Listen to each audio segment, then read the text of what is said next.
Stop, you know, so I got suckered up here. I had no idea this was coming. Now I know why I wanted to speak for John. In part. Many of you know who I am. Most of you probably know my mouth.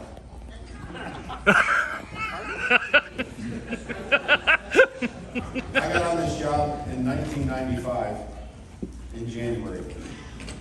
And it took about 5 years for my mouth to get me in trouble.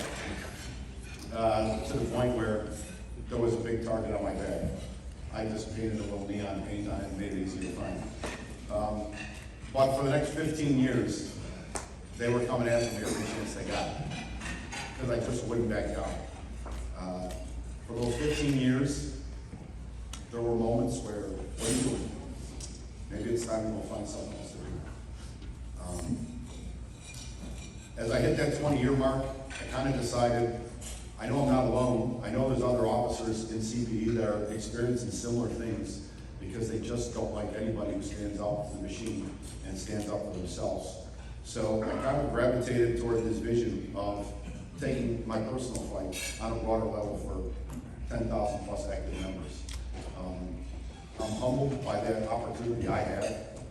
Chris talks about burning the candle at both ends, and whoever called Chris worrying about me, I tell my members, anybody who brings this up, I have the least amount of stress from anybody in this room. I get my stress out every Friday at the very least, if not every day.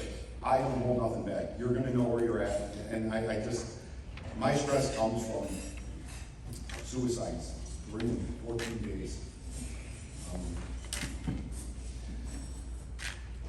Seeing 27 of my members, when we started this fight for COVID, looked to us on what to do about this miserable mayor.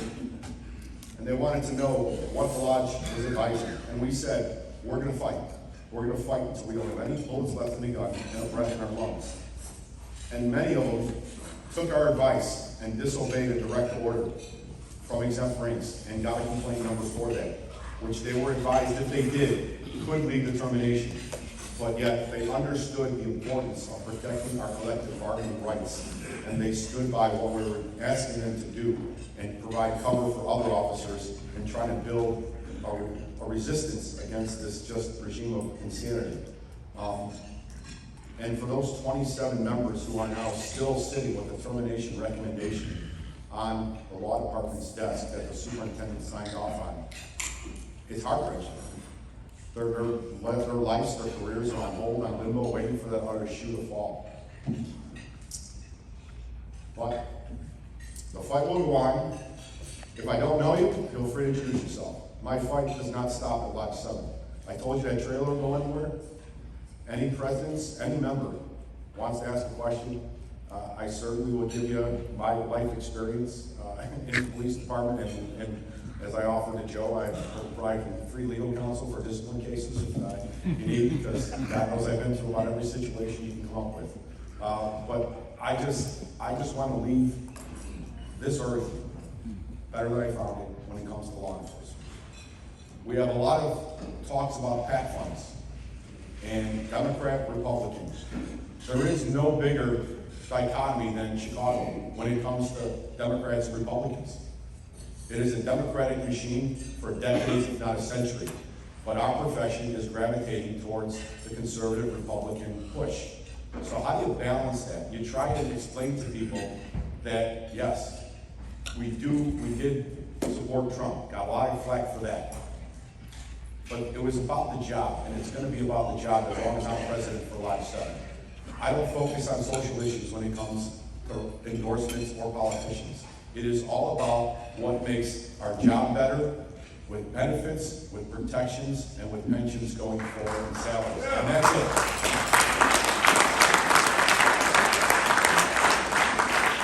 Everything we do politically, that's number one. Everything else is number two. It's what puts a roof over your head, a paycheck in the bank, puts your kids through school, let you go on nice vacations. Nothing else should matter. Not a goddamn thing. Or we're really going to be a lost ship in the next 4 years if we don't stand up and keep fighting. Sitting on the sidelines is not an option. I I just think it's now more imperative than ever that we just keep fighting. So I just want to thank Chris for his, I talk about John and John's acknowledgement of kind of picking up the mantle that he laid down decades ago. And before I became president, me and Chris here, we didn't see eye to eye. But since I've been president, we've been in lockstep on what needs to happen for this membership in this city and state. And I will just tell you, I know my representation for Lodge 7 makes up half of this state lodge. But I also realize this is a Senate design. This isn't a House of Representatives. I'm never going to beat the drum that we should have 50% representation on this state level. We're just one cog in the wheel, and I'm just telling you, forever on the short end of the boat, I'll keep rowing the boat instead of rocking it. Thank you.